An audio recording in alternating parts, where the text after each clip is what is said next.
Private militaries. From the dawn of civilization, national governments have taken on the responsibility for waging war as a core part of their justification for rule. For the most part, the warriors that make up these fighting forces do so out of a sense of loyalty to family, community, and country. There are some fighting forces, however, that exist outside of government control and fight for riches rather than patriotism. Mercenaries are nothing new. In the ancient world, soldiers of fortune would ply their trade to whoever was willing to pay. The Punic Wars, which pitted the superpowers of Carthage and Rome against one another, was started by one such mercenary band in Sicily. Medieval Italy was rife with bands of mercenaries, known as condottieri, who would sell their services to the highest bidder, unfettered by loyalty or patriotism. These bands would often switch sides, based solely on opportunism, and had a reputation for disorderly behavior. In the late 15th century, Hungarian king Matthias Corvinus created the Black Army, a permanent standing mercenary force which increased in size from around 6,000 at its inception to over 28,000 at its peak. This force was well paid and highly capable, as they had no other profession than being soldiers. This made them much more effective on the battlefield than conscripts, who were forced from their daily professions in order to take up arms. The Black Army, also known as the Black Regiment or Black Legion, was made up of soldiers from around Europe, including Germany and Switzerland. Into the early modern era, both Swiss pikemen and German Landsknecht were greatly valued as mercenaries throughout Europe by those who could afford their services. Both were heavily utilized to supplement national militaries, giving fighting forces an experienced core around which to organize themselves. The employment of both these forces led to a professional rivalry between the Swiss pikemen and the Landsknecht, which ultimately resulted in what became known as the Bad War. Should they encounter one another on the battlefield, neither side would show any mercy, inflicting catastrophic casualties on one another. The Swiss were especially valued as mercenaries, and their regiments were established by many European rulers on a permanent basis. This tradition still lives on today in the form of the Papal Swiss Guard that protects the Vatican City and acts as the Pope's personal bodyguard. Privately raised militaries are not always raised on behalf of governments. Sometimes private companies can raise armed forces for their own ends. In the 18th century, the British East India Company raised, maintained, and employed its own army to suit the company's needs. Founded in 1600, the East India Company was actively involved in the trade of tea, porcelain, spices, textiles, and other goods from Asia. Early in the company's history, armed guards were employed to protect company assets. As time passed, the East India Company grew in size, and as a result, so did the armed forces it employed. In the face of encroachment by the French and other rival powers, in the mid-18th century, the company was granted the ability to raise its own armies through a royal charter. Seizing this opportunity, they purchased land in India, establishing areas known as presidencies, each of which recruited its own soldiers. Local men were hired as sepoys and given weapons and training in Western military tactics. These forces could also be supplemented by regular British Army regiments, with the company covering the cost of transporting and maintaining these units. The armies of the East India Company would grow in power, and after a series of battles in the 1750s and 60s, would establish themselves as the dominant player in India. Company troops, along with the regular army units, would collectively be known as the Army in India. The East India Company also deployed a navy to protect its assets from pirates that roamed the waters of the Indian Ocean. They made use of frigates that could mount up to 36 cannons, which, along with Royal Navy squadrons, were more than enough to repel any pirates that threatened the precious trade routes the company used. Ports would also be protected by fortresses, built and maintained at the company's expense. At its height, the East India Company employed over 250,000 troops, and almost half of the company's expenditure was on its military.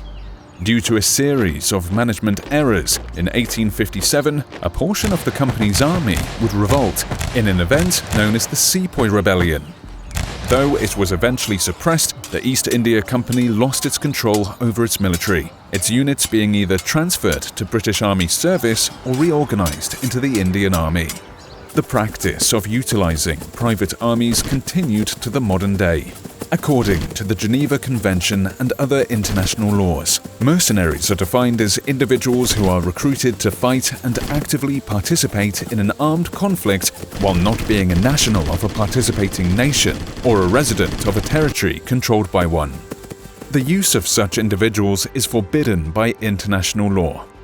In order to circumvent these restrictions, the 1980s and 90s saw the creation of private military companies, or PMCs.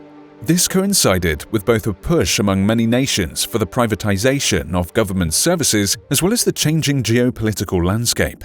By the strict wording of international law, these companies are not mercenaries, as they provide security and other legitimate services, escaping the dubious distinction. In the aftermath of the Cold War, many PMCs were used by Western powers to provide security, train local militaries, support vulnerable governments, and a host of other services, while not becoming directly involved themselves. Much like East India Company sepoys working alongside regular British Army units, PMCs often work alongside actual soldiers. During the American-led invasion of Iraq in 2003 and the subsequent occupation, coalition forces utilized over 20,000 contractors from over 60 firms. They provided security at facilities, helped with strategic planning, operated and guarded supply convoys, and a host of other services. Using contractors for these services frees up soldiers for deployment elsewhere. The use of PMCs is not without controversy, however. Unlike soldiers, contractors are not bound by rules of engagement, their only restrictions being their contract terms. While national and international laws apply to them, it is difficult to prosecute criminal activities performed in foreign countries.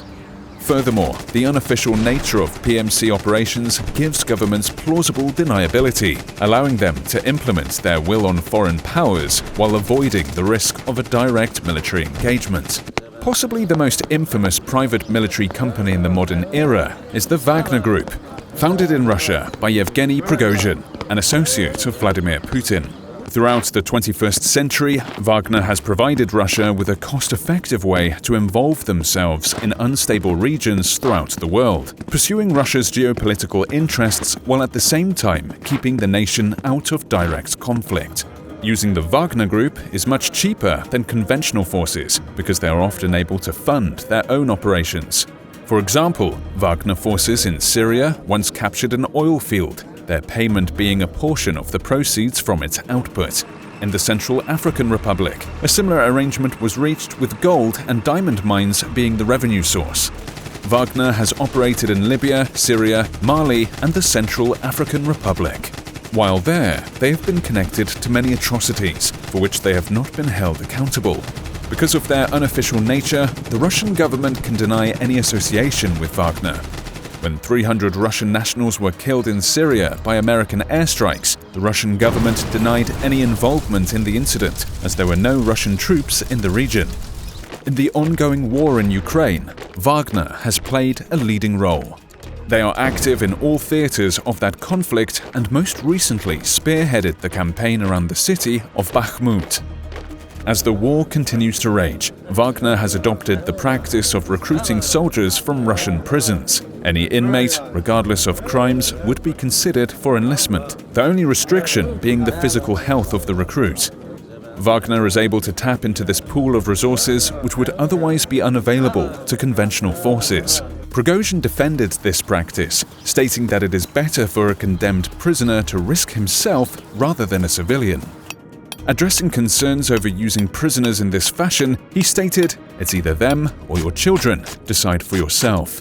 His words would ring ominous and foreboding on Thursday, June 22, 2023. When backed by armed paramilitaries, the Wagner Group briefly occupied the strategic bastion of Rostov-on-Don in South Russia, marching towards Moscow and Putin the next day before turning back. Thankfully, the situation, in which the worrying power of private militaries has been on display for the world to see, has seemed to cool down slightly for now. From the dawn of warfare to the modern age, mercenaries have played an important role in many conflicts. Though the exact structure may change, there is no doubt that private armies will continue well into the future.